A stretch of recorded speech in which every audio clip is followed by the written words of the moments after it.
Where's the elevator at? All right, attention please. Welcome in.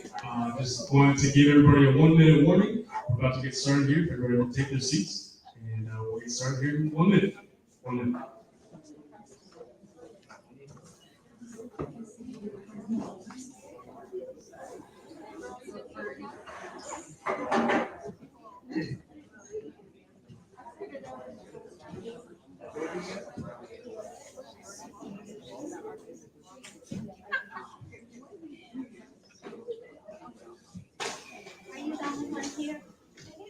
Are you the only one here? At the moment. Come on, move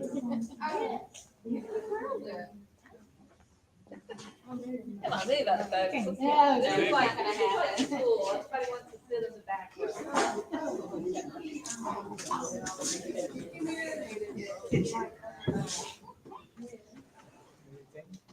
Hey there, how are you? Mark, how's it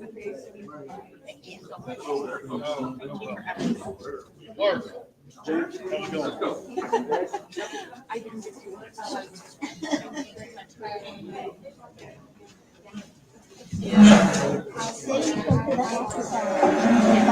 All these fancy electronics, I don't know how this is gonna turn out. You have to worry about money when you're stuff. I can use Okay. We all like you can hear. I mean, I like Civic. I'm the first star up there. Huh? Clark. That's his problem, not mine. I am too. Been a long day. All righty. Good evening, everybody. Welcome to the 2022 City of Wallis Electoral Debate. My name is Paul McMahon. I'm the managing editor of the City News, which is a sponsor of tonight's event. We're also broadcasting this on Facebook, our YouTube, and our Twitter as well. So I'll live on our social media there as well.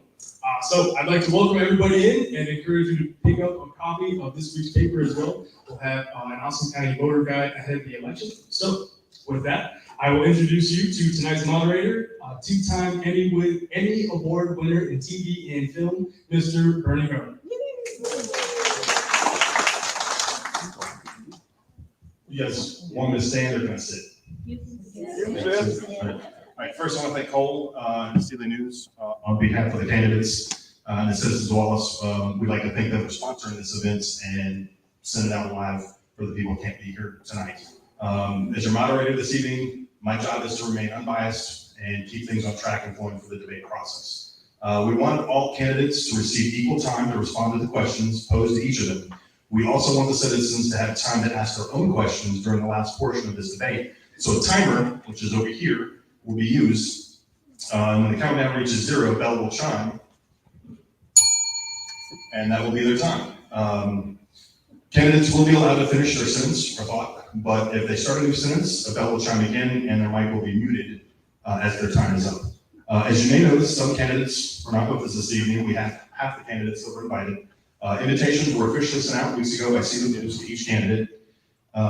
Those that accepted were incumbents Jane King and Clark Main Jr., as well as potential candidate Joel Prod.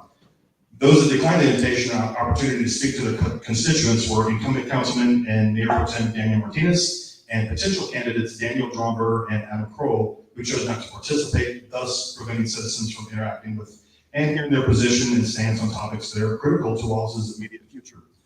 After the event starts, per debate rules, candidates not present and candidates that decline the opportunity to participate will not be given a mic or allowed to take a seat up on the stage with the other candidates. They may, however, observe the event as a citizen and audience member. So we're going to talk about the agenda so that we can keep things moving. The agenda for how the evening is going to progress is we're first going to get an introduction from each candidate, during which each candidate will have up to 2 minutes to introduce themselves and explain their positions or credentials and why you should vote for them. In the next segment, each candidate will be asked a series of 5 questions that the candidates can answer and comment on individually. Each candidate will have up to 3 minutes to respond to each question. The third segment of the debate will be an open forum debate format wherein the candidates will have an opportunity to answer and comment to 5 additional questions. while speaking directly to you, the citizens, or opposing candidates on issues or topics related to questions being asked. The response period for each question of the open forum will last 4 minutes. This is really where candidates could have debated about issues and topics, but with only half of the invitees that accepted, it may go a little bit faster than normal. The last segment of the debate is a Q&A session from the audience. 6 citizens who wish to ask the candidates a question about a topic or issue that concerns them the most will be randomly chosen by Cole McNana of Civic News. The citizen is welcome to ask any question that has not previously been asked or commented or answered in the first 3 segments of the debate. The question is to be addressed to all candidates, where any candidate can comment and answer if they wish to do so. Please, when asking your question, do not use any profanity or verbally assault a candidate, moderator, or fellow citizen. Candidates will have 4 minutes to respond to citizens' questions. It is our goal to at least allow 6 citizens the opportunity to ask questions. However, that will be determined on how long the debate has run by that segment, and that should not be a problem since some of the candidates declined to participate. The last segment is an opportunity for candidates to present their closing remarks, and they will have 2 minutes each to do that. Candidates, the rules are simple. When your time runs out and you hear the bell chime, please finish the current sentence or thought you're speaking about, and then lower your mic. Also, when you're talking, try to keep it as close to your mouth as you can. That way, because these are omnidirectional mics, the further away you can't hear anything. During the open forum with your opposing candidates in the Q&A session with citizens, please be courteous while answering questions. Don't talk over the other candidate or citizen. Do not use any profanity or verbally assault each other with accusations, rumors, or outright slander, so we can keep this debate running on time and as peaceful as possible. For the citizens, the rules are just as simple. Please, no shouting or profanities at candidates, no booing or hissing or whooping or hollering. You may clap for a candidate after they have introduced themselves or answered the question, but please keep that clap duration to 3 or 4 seconds so we can move on to the next question or candidate. So that all citizens and candidates can enjoy the debate, there is a process to deal with an unruly person or group of persons. If any candidate or citizen becomes unruly, he or she will get a warning with a ringer bell pointed at and asked to please stop the unruly behavior. If anyone, candidates or audience members, are unruly a second time, we will ask security to remove the person from the premises. Please silence your phones now and turn your ringers off. If you do have a call and have to take it, if you're taking care of things or you're on call, please step out and take a call. I know earlier I was asked by one of the candidates, he may have to take a call since he's on call. So if he has to take a call, what will happen is we'll skip over him if we're in questions and answer sessions. So let's get started. Okay, so how this is going to work, there's a series of 5 questions. What will happen is I'll ask you the same question, you the same question, you the same question. You'll have 2 minutes to answer, but first what we're going to do is a 2-minute introduction of who you are, what you're doing, if you're on council, if you're not on council, and just introduce yourselves. And we will start the clock, and I will unmute James King, and I will start the clock. Good evening. My name is James King. I've lived here in Wallis my entire life. I've been on city council the past 24 years, and I own a construction company that's been based out of Wallis that I took over from my dad in 1966. So I'm sure everyone here has either heard of me, seen me, or knows me. But I went on city council back in 1998 to try to help solve some problems that were occurring with drainage issues here in Wallis, and I've been working on them, and I'm kind of stubborn. I don't give up, so I've been trying to get these problems resolved, but it takes landowner cooperation for easements and money for drainage improvements, and those are all hard to come by. I don't believe in raising taxes, so we try to get grants, we try to get help from the county with interlocal agreements, and we try to get the job done without putting a burden on our citizens. I'm done. Okay, you done? All right.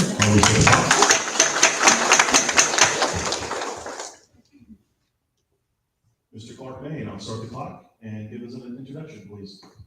Yes, I'm Clark Main. You know, most people here know me. Lived here all my life since I was 2 years old. My mother grew up here. Her and my father, of course, got married. She convinced Dad when I was 2 years old to move back home. So I've been here all my life. I graduated here at Brazos High School. Very, very proud of that. I've been a member of the volunteer fire department since '93. I joined council in 2005 when my son was born. I kind of told my family that I was going to try to remain on council until my son joined school at 5. But the items that were important to me and the way the community was growing and things, I stayed with it. I had to stay on here to what I believe was important to the citizens and help this community grow and protect our citizens. I've been married since '94 to my wife Karen. Many of y'all know her. She's pretty stubborn. And so some of that bleeds off onto me too. So I guess that's it. Nothing more too much to say, I guess. Okay, thank you.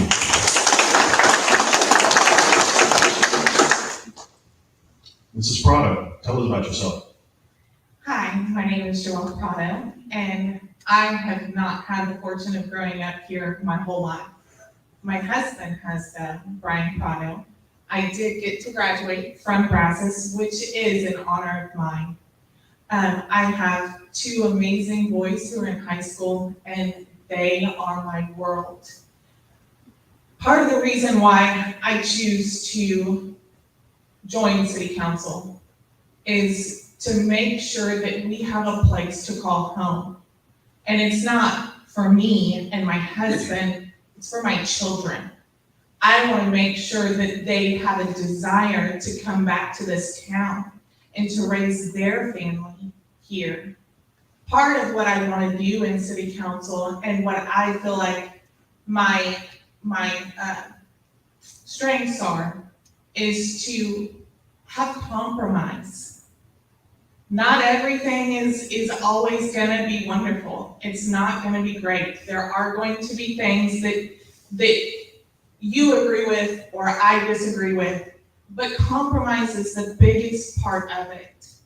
And so if we can compromise and we can come together and make an agreement on the very important parts of our city that need change, that need redirection, that need support, then that's what I feel like I can bring to the table.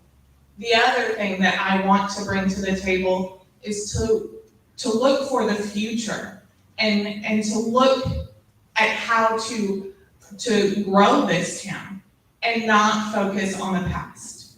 That is not something that I'm into. I want to remember the past. I want to remember their good things and their mistakes, but I want to move forward.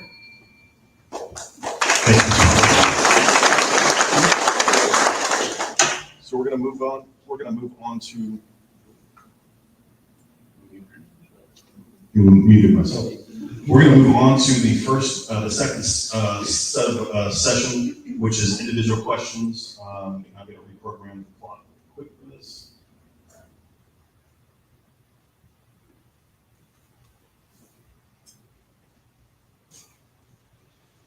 So candidates, I'm going to ask you a question, and then you'll have 3 minutes for your answer. If you finish early, just say, I'm done, and then we'll move on.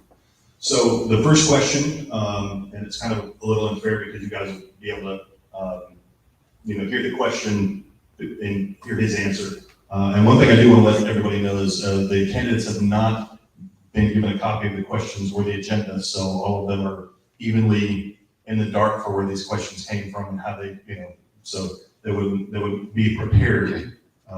So first question, and we'll start off with Mr. King. What do you believe is the most challenging obstacle the city currently faces, and how would you intend to address it if elected or re-elected? We've been fighting a drainage problem here in Wallis for forever. The town was built in a hole. Elm Slough runs through the middle of town, and water from 2 miles outside of town runs into town, and that's what causes our problem. It's not the water that falls in town, it's the water that comes in town from outside of town. The San Bernard River is our primary outfall. San Bernard River is pathetically capable of handling anything because it's overgrown. It has little or no fall from here to the coast. It has 375 foot of fall from the New Ulm area to the Highway 60 bridge. But then from there to the coast, it's got less than 20 feet. So, we're draining into an area that can't really handle the water that we're putting into it. So I've been trying for the past 24 years to come up with ways to divert water away from town and have found them, but trying to get landowners to agree to easements and reestablishing drainage that was interrupted 75, 80 years ago. And it's been a real challenge, and I'm kind of stubborn, so I haven't quit. But we finally were able to get some grants, and our county commissioner was able to earmark a good portion of the county's grant to solve the problems of the water coming into town from outside of town, which we couldn't do anything about because it was outside of our jurisdiction.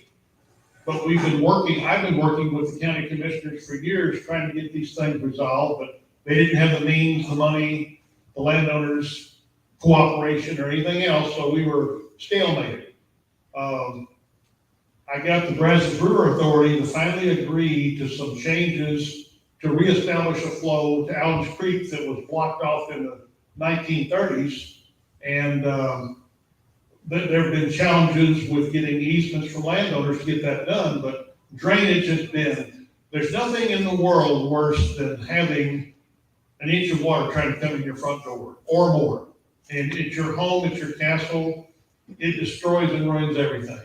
And we've had some events that put water in people's houses and in some businesses that, drainage work is what I've done for the past 60 years all over this part of Texas, draining, fixing problems for other cities and other entities, and developers and everybody else.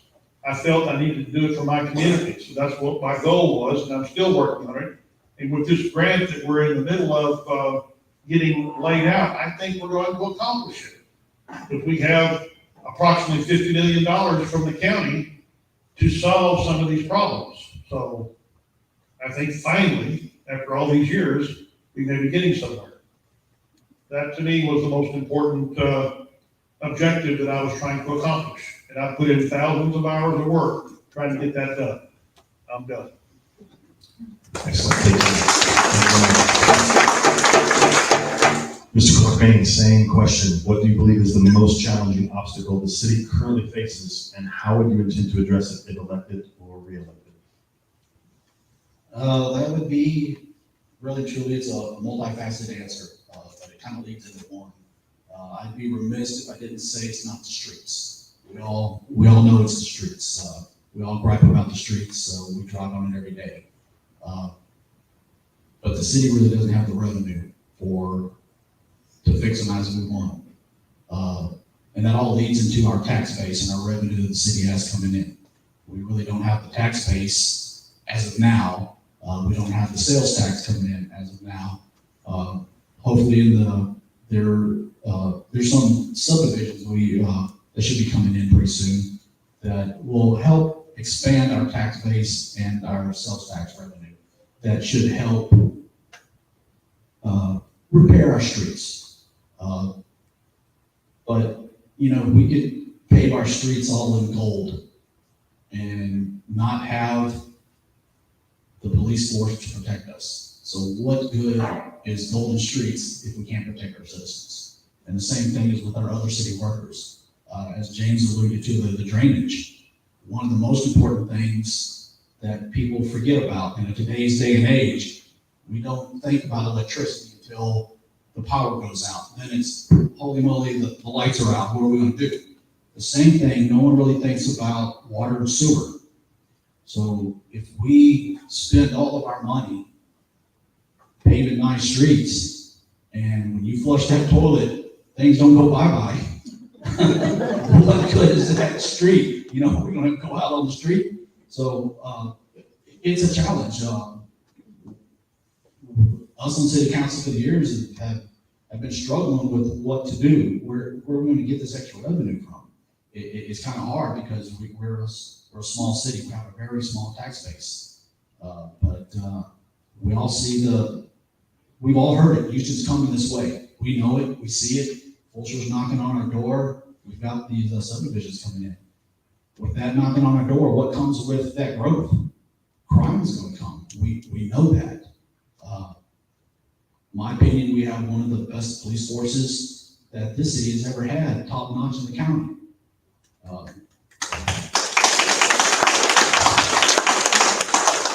So one way that I believe that we need to encourage our infrastructure of our employees of our city, our public works and our police department. So I'm done. All right, thank you, Mark.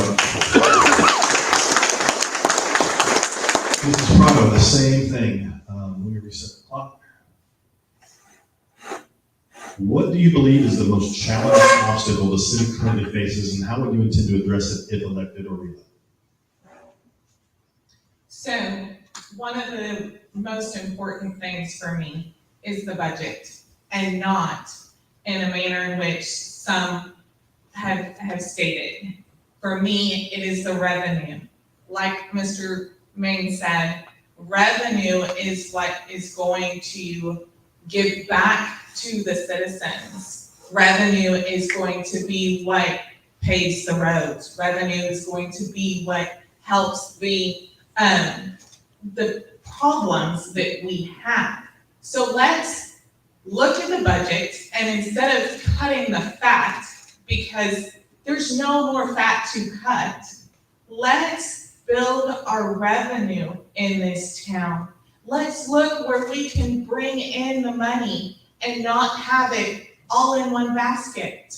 That's not the way that we need to perceive things. We need to look and see how we can increase our revenue to give back to our citizens. Excellent. So the next question, we'll move on to that when we reset the timer. Second question, Mr. Dean. Are you in favor of growth and expansion within the city and immediate areas surrounding Wallis? Please explain your position if you think growth would be beneficial or a detriment to the city of Wallis. Growth can be beneficial and it can be detrimental. If we do it right, it's beneficial. We've got a subdivision that's proposed to be built that has no negative side effects for drainage or anything else for the rest of the town. We can't allow development to occur and put harm or damage onto existing citizens by exacerbating a drainage problem. And if we're going to allow development to happen, we can't put the burden or the cost of that on the backs of our existing citizens. The development has to pay its own way. And I'm very pro-development. I've been working with developers forever, and there are good ones and there are some that are not so good. You have to weed through which ones you want to work with, but the main thing is improvements to our economy can be achieved by having development, businesses, subdivisions, more citizens, but it has to be in a manner that doesn't harm or create problems for our other citizens that are already here, or create issues that we're not able to deal with. So careful planning, careful regulating the development and all is essential. And hopefully getting good developers is the key to making things work. But yes, we need commerce also. We need businesses. Businesses won't come if there's no citizens to support those businesses. So we've got to have a combination of both. We need growth in our population, and then hopefully our commercial activities will increase proportionally with it. So I've been for the longest trying to get a supermarket chain here to Wallis. Their biggest complaint is our population's been stagnant for almost 30 years. That's not a good thing. They're not interested in investing $1 million or $2 million in a town that has no proposed future for expansion. Now, we had one problem in the past. There was no land available. As time has gone by, more and more parcels have become available for sale, which is a big improvement. In the 70s and 80s, you couldn't find a piece of land to buy around Wallis for anything. But as times change and families change, those parcels have been put up for sale, and now there's activity. But development is tricky. It's got to be done correctly, and it's got to be done where it doesn't harm our existing population. Thank you. Thank you.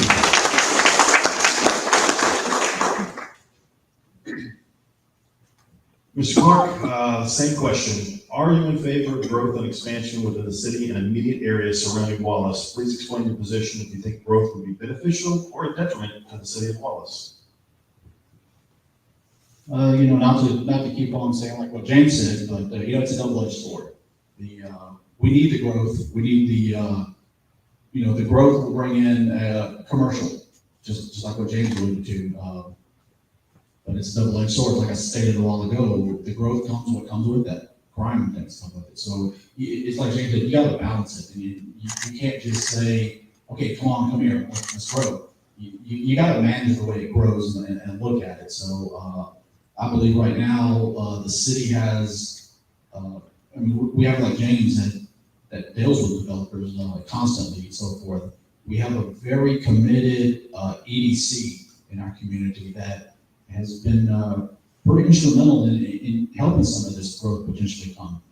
So sometimes there are, I hate to use the word buffer, but they reach the hand out to the developers, and they're kind of the front lines in between council and them. So I think if we continue working great with our EDC, we can manage this growth to keep Wallis what we've always known it to be. Like I said, I've lived here all my life. I've had the opportunities to move elsewhere with my company and other things, and I chose to stay here because it's a way of life that I love here.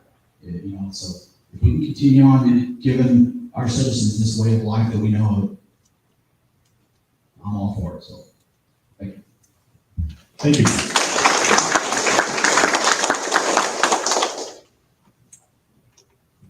Mrs. Prado, same question. Are you in favor of growth and expansion within the city and immediate areas surrounding Wallis? Please explain your position if you think growth would be beneficial or more detrimental to the city of Wallis. So I will be the echo. Absolutely. Growth is very important. It is part of the revenue to help not only the newcomers coming in, but also the existing citizens. Like Mr.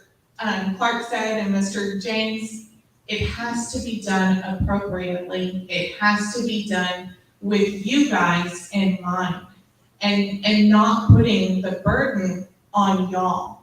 So we want to encourage the residential, we want to encourage the commercial, but we want to make sure that you guys are still a priority in when we're doing that. So. All right, thank you. We'll go to the next question for Mr. King. Do you believe that the Wallis city limits should be expanded as well as the ETJ, the extraterritorial jurisdiction?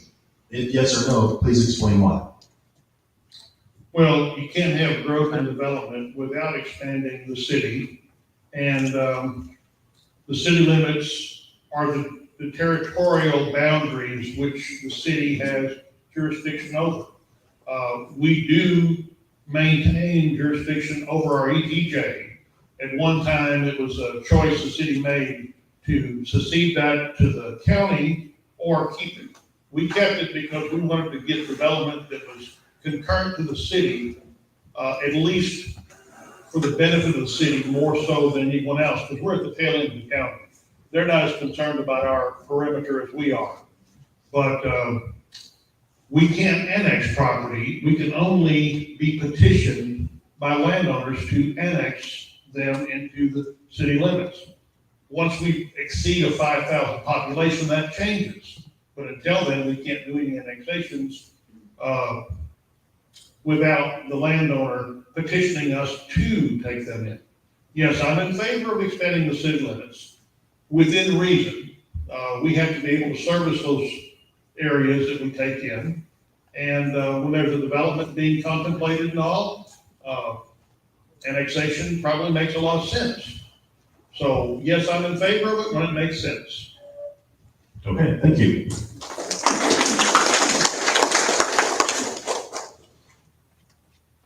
Mr. Clark Maine, same question. Do you believe that the Wallis city limits should be expanded as well as the ETJ? If yes or no, please explain why. Yeah, just like what James says, you know, we can't really annex. There are, you know, we have to be petitioned to annex. There are a few other minor occurrences that we are allowed to go out and grab, but it varies little to do. But, you know, I've been in favor of trying to expand our city limits for some time. I know one thing that we've kicked up several times in council, and I think right now we've been in talks with the school district, but we've been talking about trying to annex the high school. And that's several reasons why. One is if we're able to put our city limit sign out there at the high school, that will give Wallis the perception that we're a little bit bigger than we are.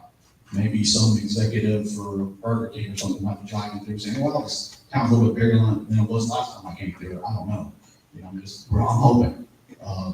But if we do expand out to the high school, and not many people know that, you know, our police force goes out there on a regular basis to handle issues, but that's really in the county. If we annex that, we're not getting no extra tax revenue on that because they're a nonprofit entity themselves. So by annexing that, it's not for us to grab the tax. I've heard some rumors that, oh, y'all trying to grab that to get the tax dollars. No, that's not part of it. But yeah, I mean, growth, we have to get bigger to growth if we want to do bigger things. So I'm all for expanding our annexation of our city limits and expanding our ETJ. All right, thank you. Ms. Prado, same question. Do you believe that the Wallis city limits should be expanded as well as the ETJ? If yes or no, please explain why. So I am in favor of expanding our ETJ. Does anybody know what our current ETJ is? If I'm not mistaken, at the last look that I had, it was a half a mile. So ours is a half a mile, but on average, if you look at other cities and other ETJs around us, the average ETJ is actually a mile. And there's plenty more. It goes well on up. Like Clark said, our services, our city services are extended to those locations, and not, again, that we want that money from it, but we want to make sure that we can provide our due diligence. And when we have to go out and we have to provide services to a home out in that area or to the school out in that area, I am in favor for extending our ETJ. All right, thank you.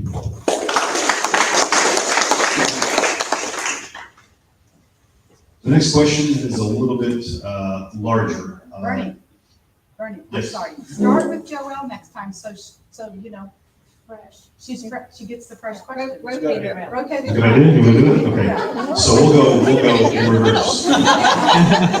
So we'll ping pong, we'll go back and forth.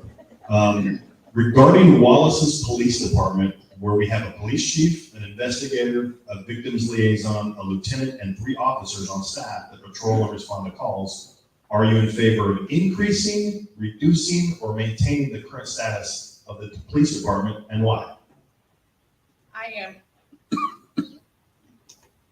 am 100% for increasing the police department. I am very adamant that our citizens, not only in the city limits, but also in the ETJ and in our community are safe. And that comes with a vibrant police force, with adding new homes and new subdivisions, that's adding new people. And again, the saying goes, if you have growth, you have crime.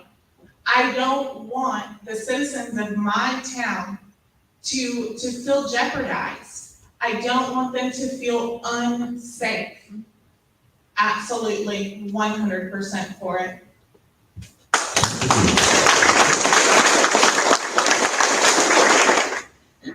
Clark, I'll just, since I've read the preface, I'll just ask the short version. Are you in favor of increasing, reducing, or maintaining the current status of the police department, and why? I'm definitely not in favor of decreasing. And yes, increasing and staying the same where we are. I mean, right now, it doesn't make sense for us to go and say we're gonna increase by 10 officers, you know, at this moment, that doesn't make sense. Right now, I think we have the bare minimum staffing to keep our citizens safe. So by no means will I support any type of reduction in our police force. As I've stated before, that the way I look at Wallis, this is a way of life. As a council member, every time I hear of some type of a crime or something, especially, you know, we've had a few horrific crimes here in the past, and it just breaks my heart when I hear that. Last thing I want to hear is one of our citizens, somebody that I have looked upon every day for countless years, and find out that a crime involved, you know, maybe a burglary of their house or something, or God forbid, even worse. So if we can't provide our citizens anything else, we can just provide them safety. That would be one of my main goals. Okay, thank you.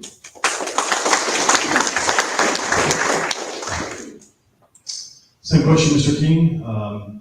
Are you in favor of increasing, reducing, or maintaining the current status of the police department, and why? Let me state my position first.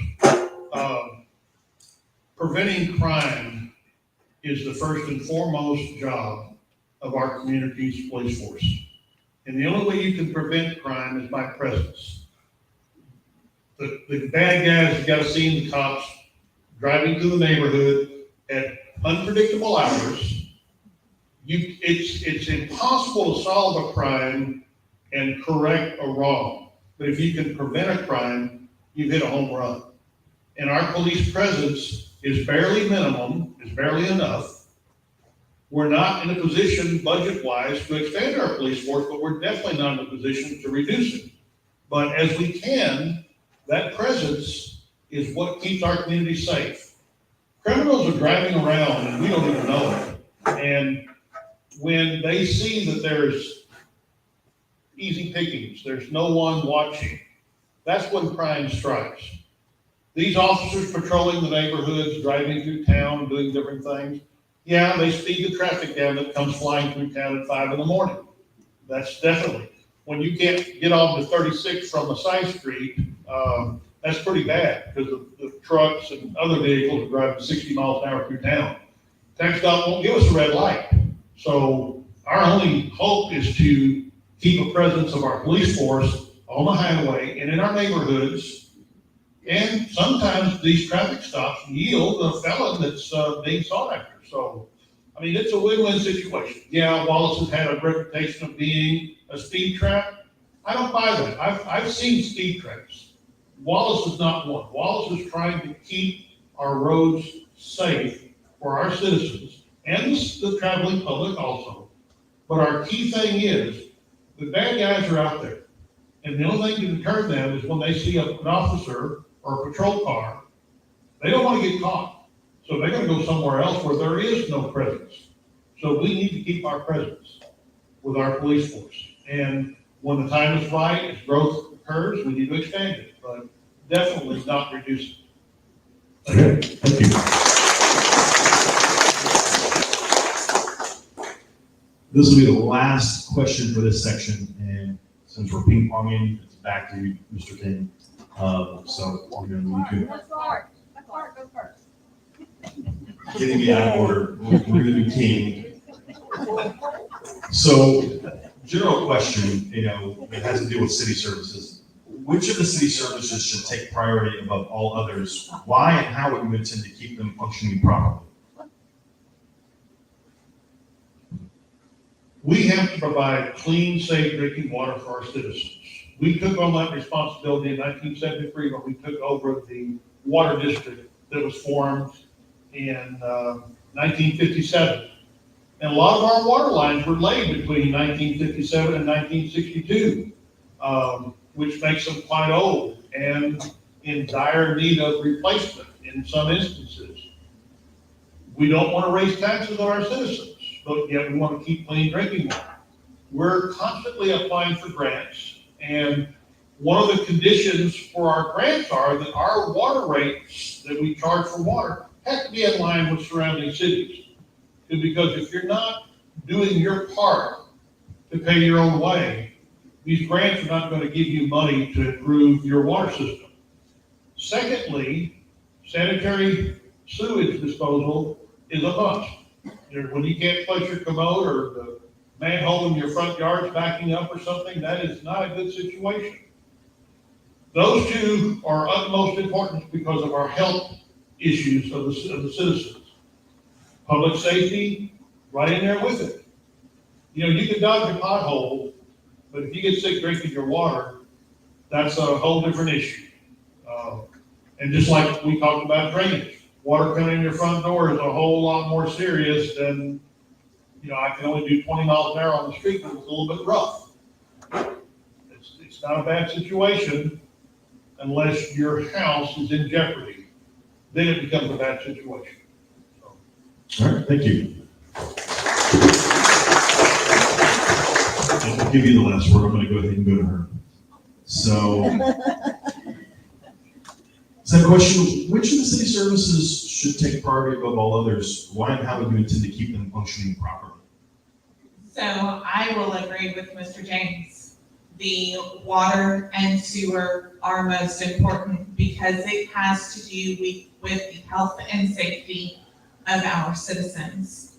Our water currently is not set up on a loop system, which means that there's dead-end lines. So there are certain individuals in town that get not the best water.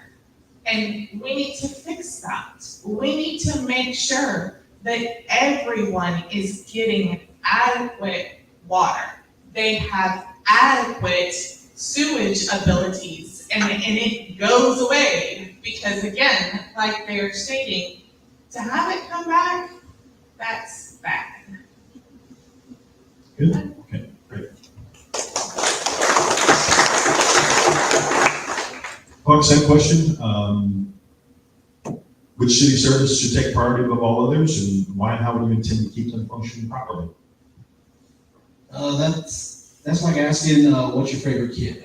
They're all equally important. They're all part of a cog in a wheel that all support each other, that make it all go around.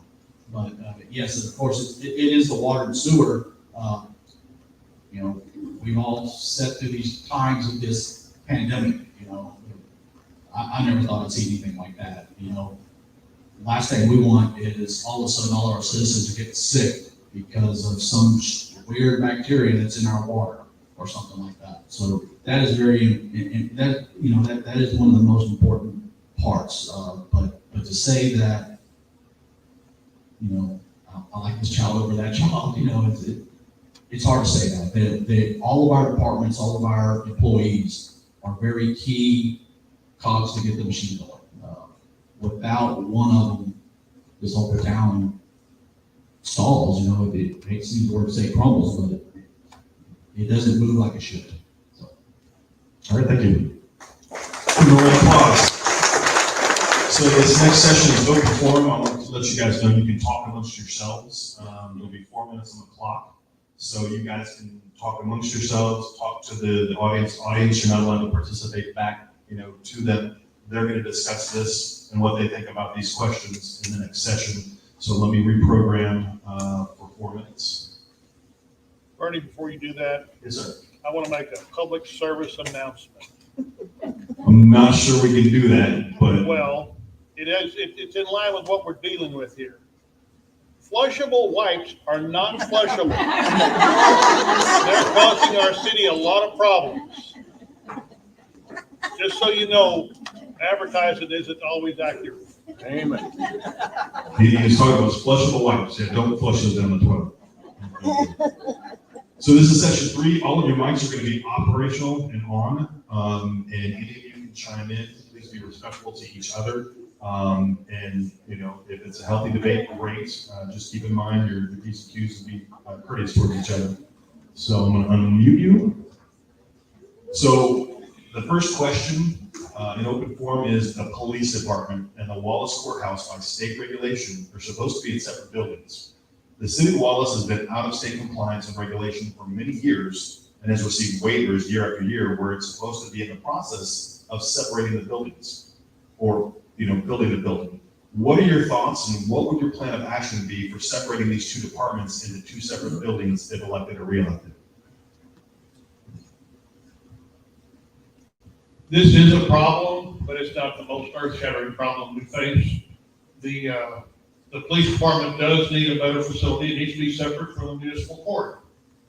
But we put out the hottest fires first, and that's what we've been working on. Yes, I agree with Mr. King. This is an issue.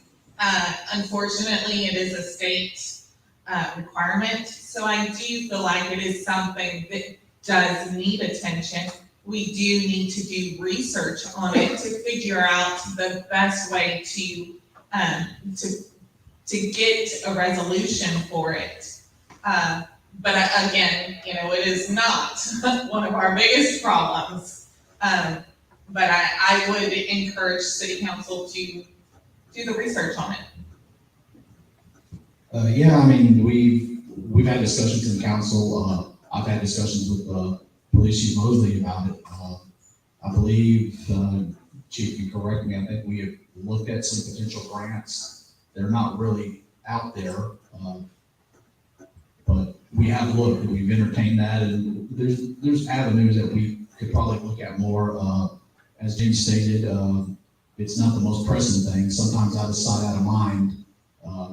You know, every now and then Chief Mosley will mention to me, hey, you know, we still got that ongoing about our buildings. Like, oh yes, you know, but hate to say it, but sometimes, like I said, more pressing things, sometimes it gets put to the side out of our head, and but we do need to definitely address that because, like I said, we do get looked at by the state. So, And is there any plan of action that any of you have thought about promoting to accomplish this task? At this point, bond issues would be the only way to finance such an improvement, and putting the city in debt would not be the first choice that I would make. Again, if we pursue and we're able to be successful in getting grants, we've gotten about $10 million worth of grants here in the past 3 years to improve different aspects, drainage, sewer, water system, and we're constantly trying to procure grants. And if we could get one from the police department, absolutely. But we have to prioritize the needs of the city, and the state regulations are important, I'm sure, but the needs of our citizens are first and foremost in our vision. yeah, I think there is some grant possibility that might be out there. I know me and Chief Mosley has talked before on it, that it might be like a joint type of a grant where the police station and the fire station might be housed in the same facility, and the grants are a little bit more available or something like that. So I would encourage, and my philosophy would be, is to seek out a grant. Whether it be a grant that we have to front a little bit. I'd much rather front $20 and get $80 instead of having to pay the whole $100. So that would be my goal, is to do the research and to see if there is a grant that is available out there. Okay, good, thank you. The next question is really a follow-up, and I think you guys have spoken to it, which is, how will you generate support in the community for this and commit to a funding plan to facilitate constructing a separate police or courthouse building to comply with the state regulations? I think it'd be a little hard to go out and tell, like what James said, to go out and tell the citizens that, hey, we got to get a bond for that. It's going to be tough even in my eyes, because one of our biggest obstacles coming forward, even with the growth we have coming, is our sewer facility. It is outdated and it needs to be enlarged for the growth coming. So if I had to convince the citizens to have one bond election, it would probably be for something to improve our water and sewer. Yes, I agree. A bond is not something that I would jump on board right away. And that is not something that I would encourage. But again, like I stated earlier, there are grants and there are availabilities. There are options for us to do. And I would truly focus on that. Anything, Mr. Dean? Okay, then we'll move on to the next question.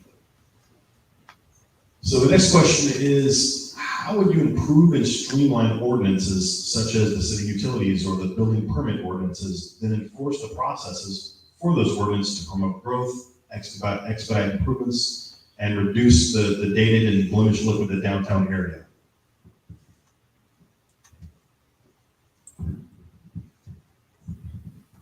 I would say that the control that we have over the downtown area lies in the building owners. We don't have a whole lot to say so about it, but if our community was able to come together and convince building owners to fix their buildings up, make them into usable condition, if we could attract people that wanted to put businesses in them, those would all be pluses. I'm not sure there's anything else we can do. So I know that on social media right now, Facebook, there was a recent post in regards to a planning committee. I really liked what that planning committee is geared towards, which is the city ordinances, whether it be all of town or downtown.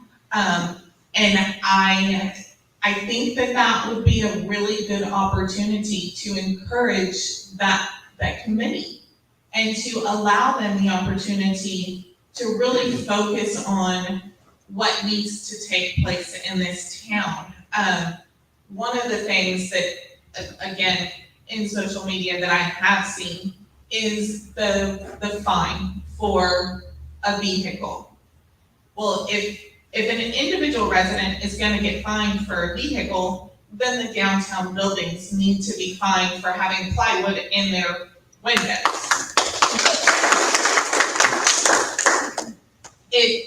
If we want Wallis to be truly what it is, we need to take responsibility.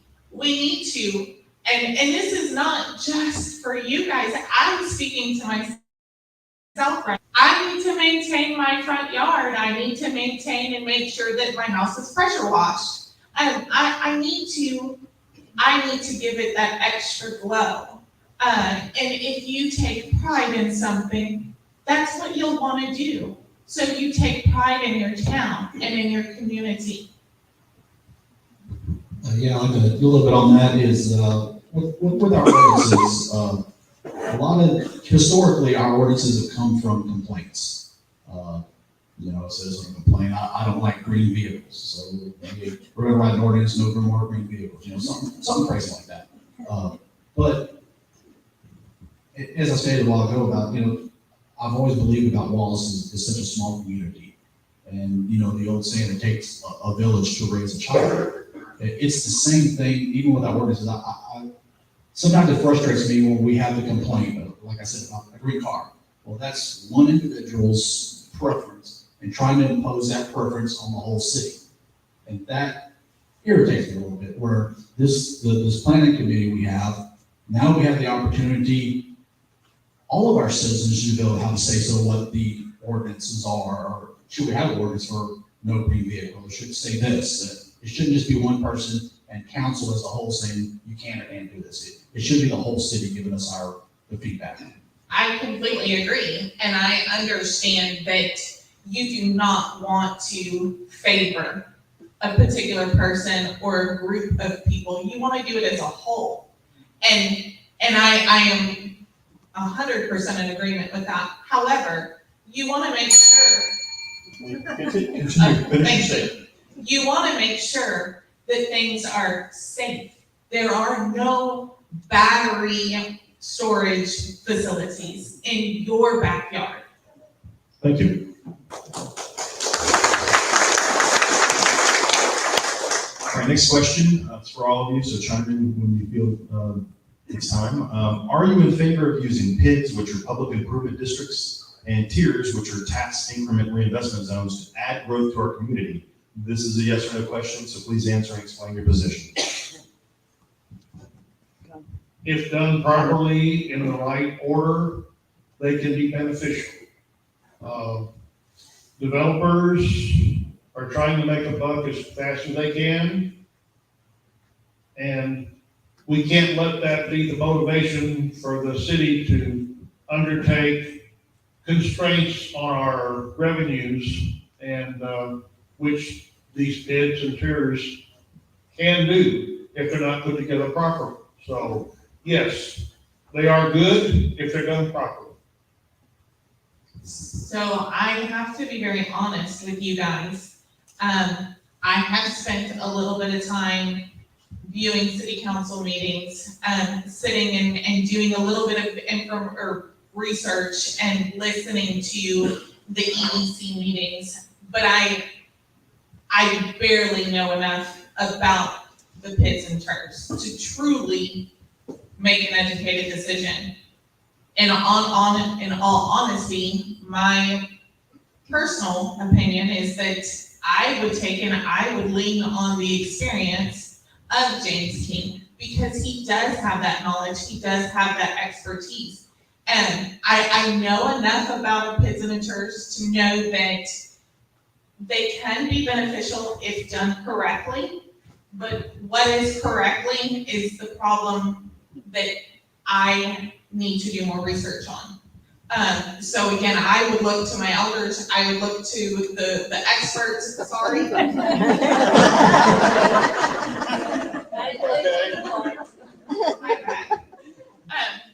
I would look to them for guidance. You were looking at James, right? Yeah, you know, those entities, we haven't dealt with them much in Wallis. James is very fluid in his background. I'm like, well, I know about them. I've read a couple of them, researched and looked at some, but I think it would be a case by case basis to say yes and no, and we'd have to go by each one and research them and see if they are going to be the best for our community. So it would be on a case by case basis. Anything else? No? Okay, very good, thank you. We'll reset the clock and we'll ask the last question for the session, and then we'll go into Q&A by the members of the audience. So last question, open forum, answer what you like.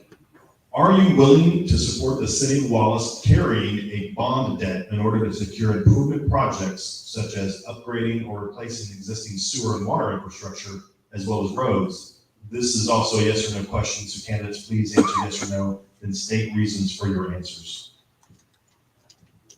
Okay, I've got a quick answer for that. When it becomes necessary that health and safety are an issue with water or sewer, that's the only alternative, then yes. For roads, no. Roads, well, all infrastructure needs maintenance. When you're servicing debt, paying interest and paying back the principal, your budgets for maintenance are usually reduced. And if you don't maintain something, it goes down faster than it would if you maintained it. So, going into debt to fix something that has to be constantly maintained doesn't make much sense. But when health and safety are involved and there are no other alternative, grants or anything else, then yes.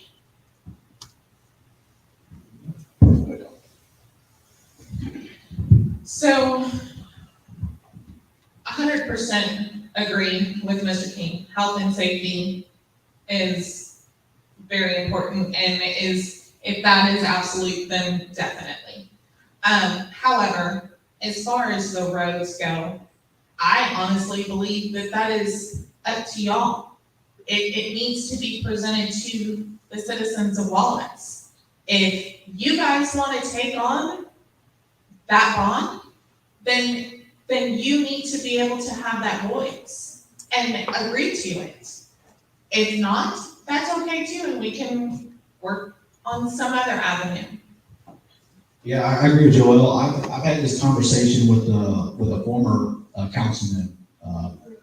He resigned or retired from being a council member several years ago, and we had this discussion several times. And I say just like what Joel said, he was like, I can't see us doing a bond, and it wasn't necessarily the road, but we were talking about bonds in general.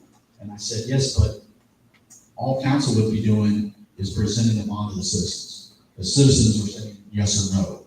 So, yes, it would be hard, like James said, to put a bond for streets, because by the time the bond is paid off on the streets are going to be back in probably the condition they're in right now, because they're going to deteriorate by the time it's over with.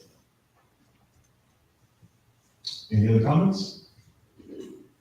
All right, so that will end the session for open forum, and we will move into the Q&A for the audience. This is where, would you guys like a break?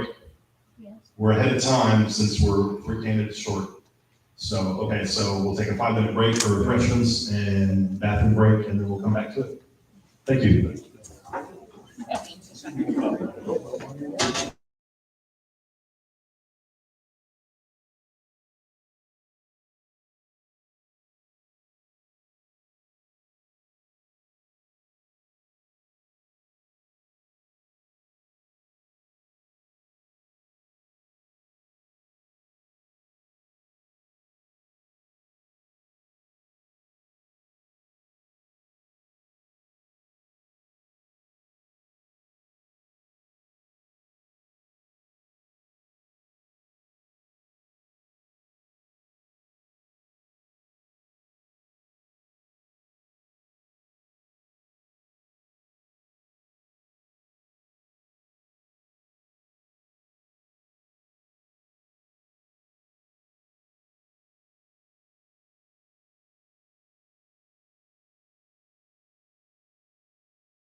It's not.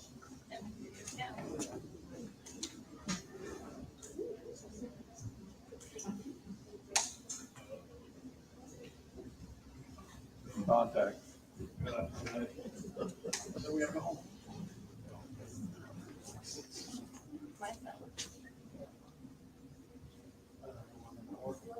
Right now.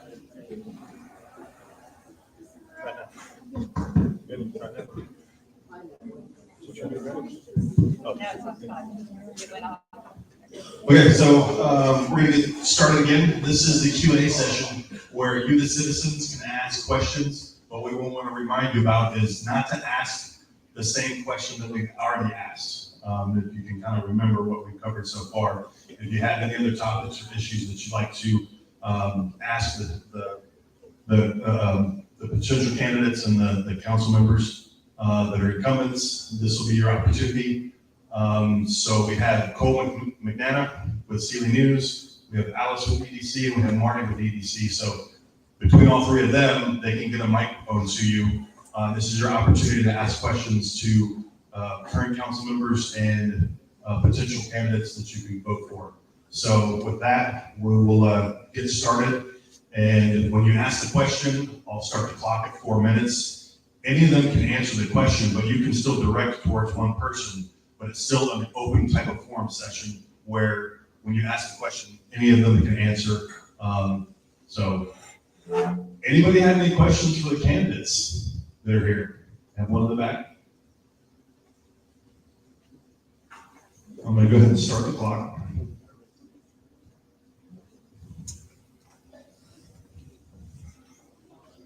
Yes, I was wondering about, I heard some rumors about food trucks coming in, and then it seems like that was voted down somehow. I was wondering, with all of y'all wanting. Speak up. All of you wanting more revenue, why y'all would vote down food trucks? Because I'm sick and tired of the same food in town. Okay, so the question was, rumor had it that there were some food trucks that were gonna be coming to town, and council voted it down, and the person's sick and tired of eating at the same restaurants in town. Well, it's not quite. That's not quite the way it was. The issue was where to put the food trucks at, and was it going to block traffic or impede businesses that were in town? That was the question. The site that was located was 2nd Street, and it posed some problems to landowners and to people who live in the neighborhood traveling, and that was the only problem. It's just where to put them. There was nothing wrong with the food trucks, just where could they be put where they wouldn't be a problem for the citizens. So I agree with you. I am extremely tired of eating the same things over and over again. Unfortunately, I cannot speak for our current city council. I am aware of a little bit of the development and the planning and the process of what the EDC was trying to do with the food truck court downtown. And their goal was to enhance the foot traffic and the ability for those downtown buildings to have revenue. Me personally, I would love to see it to happen. I would love to see I would love to see an opportunity for a place on Friday evenings after the football games for us to go with our family and to celebrate and enjoy those moments. Now, if 2nd Street is the best place for it, you know, that for me is hard to say. I would say yes, but I don't know all the fine details. What about one of the parks? I'm sorry. What about one of the parks? Is that it? Yeah, I think we've discussed one of the parks to use, but like I was mentioned, you know, council, we didn't say no food trucks. It was trying to coexist with some of the residents that live there and some of the businesses. If any business doesn't coexist with its neighbors happily, it's not gonna prosper. So there was a little pushback, say that word, but there was a little friction maybe right there. So we're gonna explore other avenues, but yes, the food truck was a great deal. Thank you for the question. Any other questions?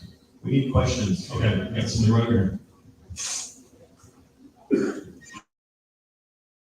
To make a comment about, Put it closer to your mouth. I said, I would like to make a comment about the food trucks as well, since it is a subject on the table. I said that our previous city council committee had approved the location 2 or 3 times. And then a few people in the city who did not represent the city as a whole complained, and our previous council went back on their word. How would you handle that situation? I'm trying to think back on some of the issues we had with it. I can't remember who all was the complainants or not. But we just, myself, I'm not gonna say that I didn't fall back on my word on it. We just took back to look at what's actually gonna be better for the community as a whole. You know, I mean, as you all know, there was some friction that you may have had with some of the business owners there. So we were just trying to find a happy place. This is what I have to say about that. There was one person that drove an 18-wheeler that we had an initial problem with, who later on, after everything kind of settled down, did come into compliance. But there were new people that came into the community that started businesses that rallied against the food court to people in the community because it was better for their business. So my thought is, what I'm finding out, because if anybody knows, I'm Gloria Long, and I own Long's Mobile Cafe. I have several food trucks. And I was very happy to be able to service my own community because I've been in business for 10 years and never serviced my community.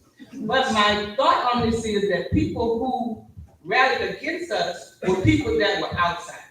So Ms. Long, again, when I first made my opening statement, I stated that one of my greatest strengths was compromise.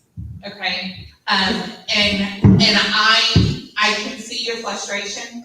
I can also see that I was there the night at the city council meeting where that individual came in, and he was upset as well.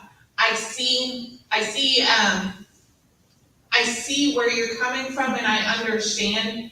I know, as owning a truck, he was very aggravated because he couldn't get to where he needed to be. I do 100% agree and believe that the individuals actually that are sitting up here were trying very hard to make a compromise, to figure out what the best and most logical thing would be, not only for you and the other food court or food trucks, but also for the 18-wheeler owner and individual, because we want to make sure that everybody is at least satisfied.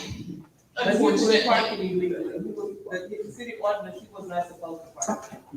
The 18-wheelers are not allowed to come on our neighborhood residential streets.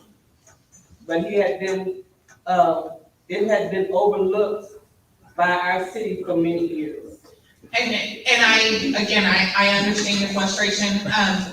That is an ordinance that I personally just haven't had an opportunity to research, so I can't speak upon that. And again, hopefully with some new eyes on ordinances, maybe that might not be an issue later on down the line. All right, so this time is 10 seconds. We'll go on to another question from the audience. Good evening. Thank you for this opportunity to speak. I just wanted clarity. PITS and TERS. Can you just tell me what this stands for again, please? I'm not really. James, probably, she wants to know what PITS and TERS is. Well, I'll explain to you what they're supposed to accomplish. It's a means of financing improvements for infrastructure by taking part of the increase of the ad valorem tax rate. There's one property, let's just say is an ag exemption, it has very little taxable value. When it turns into commercial or residential property, that increase in ad valorem taxes is used to pay for the infrastructure necessary. And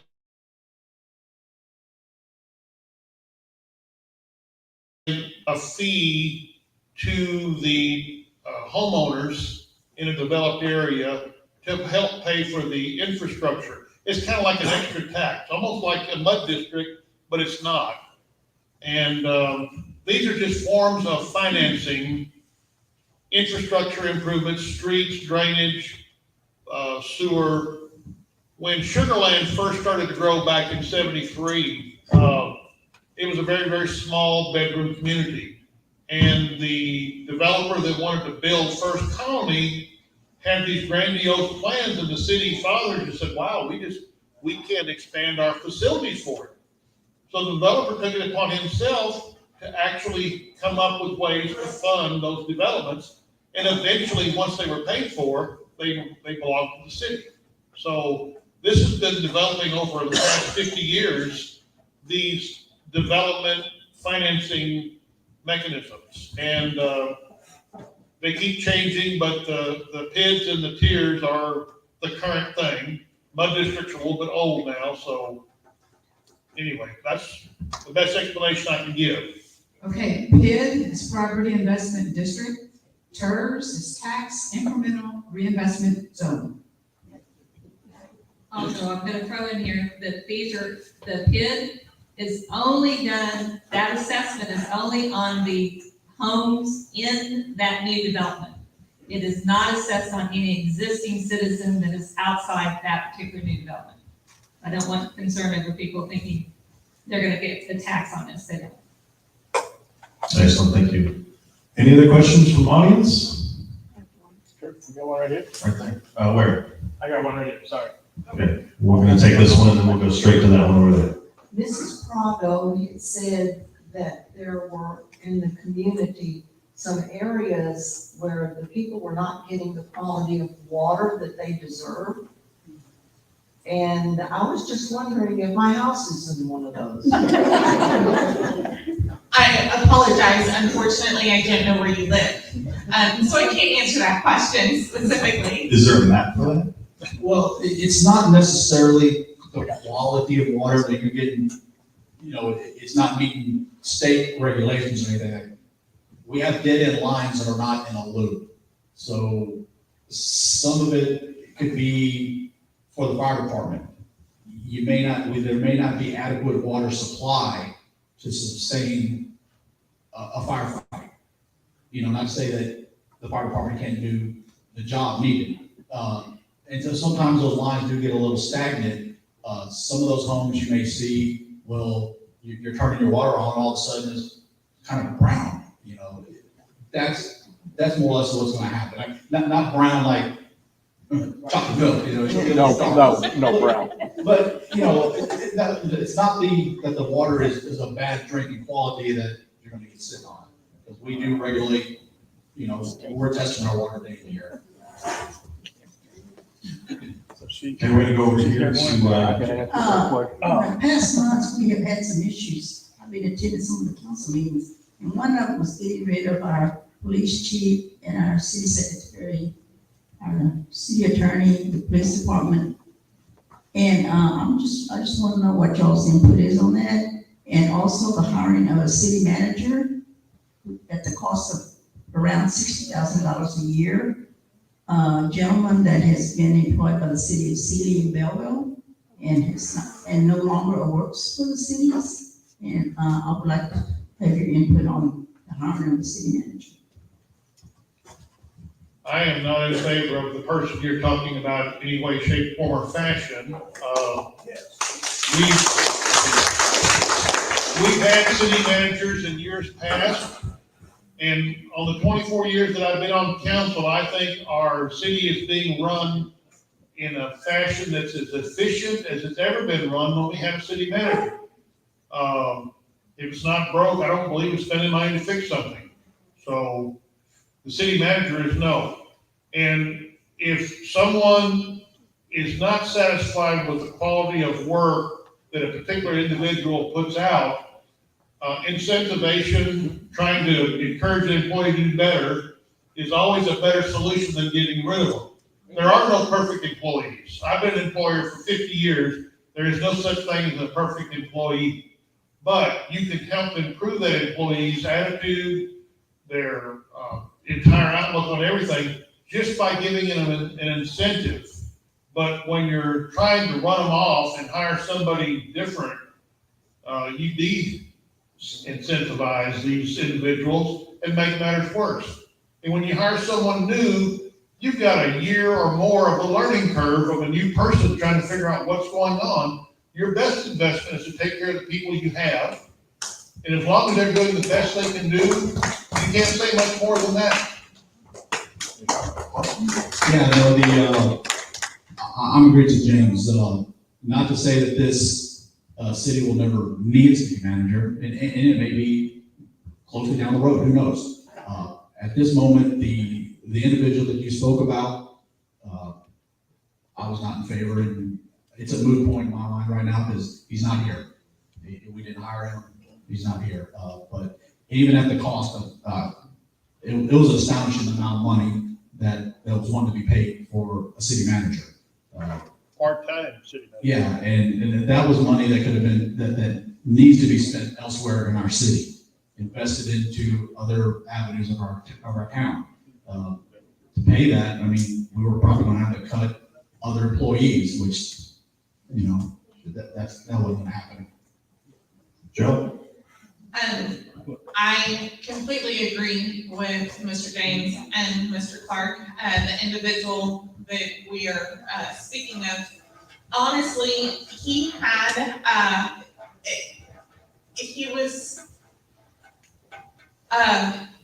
it was just not the best environment. Our city and allowing him to come in was not the best thing for Wallis. As far as the police department goes, the city secretary, the city attorney, I actually spoke up for them, for the police department and the police chief that night in city council. I am in agreement that they definitely need to stay. As far as the city manager goes, the individual who is currently doing that job is doing it very well. But it's definitely a volunteer position, so I agree with Clark that it may be something that we look into in the future. All right, any other questions? I know we had some that wanted to ask a question. Yeah, right here. He was just gonna answer her question. Oh. Well, yeah, I got you. Sorry. I can hold it for you. I can hold it. His rules. Hey, you gotta bring that to your mouth. That's I'm why we 75 years old. That's why we have them hold it, because they gotta keep it up in their mouth. This answer, I know a lot of y'all probably don't care, but to answer Marie's question, a little better maybe, I live on a dead end water line. The water does get brown if the city doesn't come and drain it at least once a month. Most of the time they do once a month, but it does get brown. That's why you're supposed to have your water loop all around town, no dead end.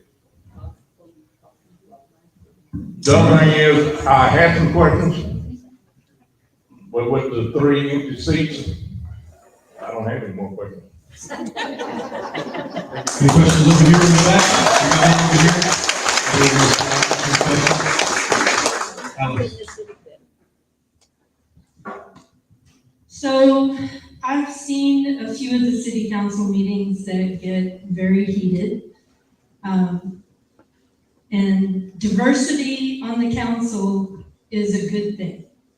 But when there are certain people that seem to be always voting the same with the same agenda, that may not be in the best interest of the citizens of Wallis, what can you, as an individual, do to help change that vote so that what is perceived to be, I'm going to use the word collusion, doesn't happen. That's hard sometimes. When we talk in council, I've been on council many times that I've had a thought in my head or an idea that I was going to vote one way. One good example is Miss Long and the EDC when we were talking about the food trucks. They convinced me to support the food trucks, and they changed my mind. I go into the council with an open mind all the time. Even though I think I know the way I want to vote or where I want to go, I do look at it with open minds. What you're alluding to, I don't think we can, because when you don't have an open mind, you can talk until you're blue in the face and you're not going to convince anybody. So I have never been on any city council. These two have, and they have walked in these shoes. So I am only assuming, but all that I feel like I would be able to do as a city council member is to adamantly speak and adamantly question. And if there is something that is brought forth to council that I don't feel like is in the best interest of Wallis and the citizens of Wallis, then I need to just ask questions. I need to give my opinion. I need to speak openly so that you guys, the people that are sitting in the audience, can see what is taking place. Because ultimately, it's y'all. It's when you vote and you put that person in city council that makes that happen. The voters have the power to change who they have sitting in the positions to run the city. We as council have to abide by the law and majority rules. And we voice our opinions, we voice our negative vote, but we can't silence or force other council people to our way of thinking. That's just not the way the system works. But we do try to speak up, and we try to convince citizens to come to council and voice their displeasure or their opinions on these things that are not best for the community. And that's what it takes to solve the problem. And then at the ballot box, that's the ultimate solution. So we'll do our part. We ask that y'all do y'all's.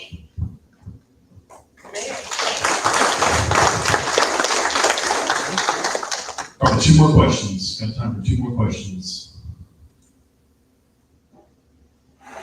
Anybody?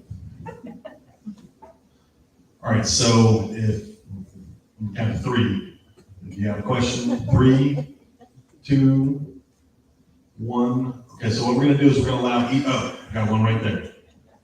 Okay, so go to the mic.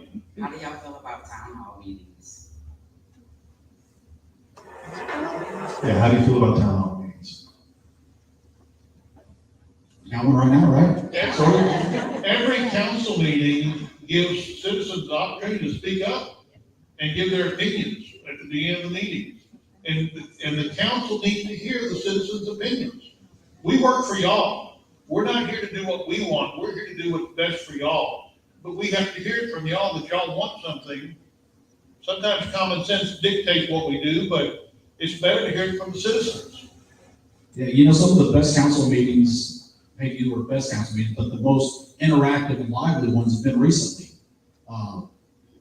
The old city hall used to have 8 chairs for the audience and then our council seats. And there was never anybody there. Rare occasion, you had 1 or 2 seats. Then we moved into the new city hall and we get more and more individuals.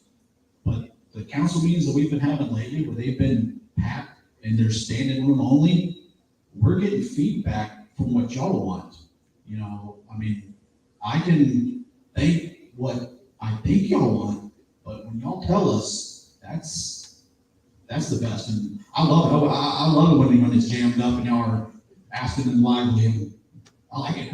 Every council meeting is appropriate for y'all to come and speak your piece, tell us what you think, what you want or don't want.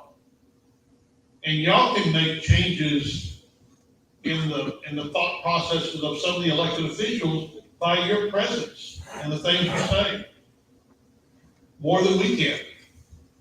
I like the idea of town hall meetings. Not only does it give you guys the opportunity to share your opinions, your desires and thoughts, but it also may give the EDC or the Chamber of Commerce or another entity to come in and to educate you on some of their desires, some of their programs, some of the things that they want to offer to the city.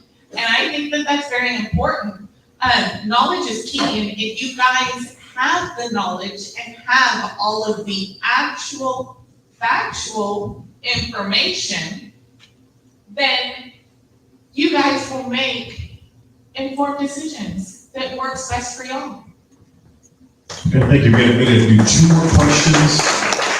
One in the back, and then we'll come to the front, and then we'll go into closing remarks for our candidates. All right, briefly, I would just like to thank the 2 sitting council folks up there for, and of course, Joel, you were there that night as well. You took care of a situation in our neighborhood over there with regard to some profane type things that were sitting, there were flags that have the profanity on it. And I ask you, I address this as what, to plug into what you're saying, if you go and you complain or do whatever you bring it to the attention of the council, they do take care of it. Then within 5 days, the profanity was down. That big sign in the front that talked about Mr. Biden was down. That makes it a lot easier for our Economic Development Committee to do their job. Who's going to come in here and put a business when you've got that type of stuff going on? That's not what we want to put out there, what Wallis is like. I wanted to thank you for doing that. Within 5 days, it was handled, and I appreciate it. Okay, that wasn't a question, but we'll take this last question. What I wanted to know, how do y'all feel about getting some type of PA or microphones at the city council meetings? I've been attending them. Very hard to hear what's going on. We're getting older, we don't hear. We definitely need to look into that. It has been a very big issue. I think we have ways to get something done. Some of us are blessed with a very strong voice that travels and some not. But yes, you're entitled to hear everyone's comments. And some of our people on council speak a little bit too softly, and I have a hard time hearing them. I agree completely. My hearing's not the best as it used to be, so. If I could real quick, sort of on that topic, and this is just an education for the citizens out there, but when we're in a council meeting, it is an open meeting. So if y'all see council members, and I'm going to use me and James as an example right now, if y'all see me do this and whispering at James, I'm violating the Open Meetings Act, because you as citizens have the right to hear everything that I say up there. So y'all just keep that in mind when you all are at our council meetings. All right, let's give a round of applause. I'm ready to get a closing remark from each of us, and then we'll make our closing statements. So who wants to go first? I'll let y'all pick. Well, James started. I'll start. Okay, so you have 2 minutes for your closing remark. Go ahead. Thank you, guys. Thank you for coming out and being a part. Thank you for asking questions. Thank you, Sealing News, Mr. Garner. And thank you, Mr. King and Mr. Clark, for giving me the opportunity to get to know you guys better and get to know your desires and where you want the city to continue to grow. I hope that I have given you a little bit of insight to who I am. I am more than happy to answer any questions that you guys have at any moment in time. If you ever see me, just stop me. I'm more than happy to sit and visit with you guys. And that's all I got. All right, thank you. We set the clock.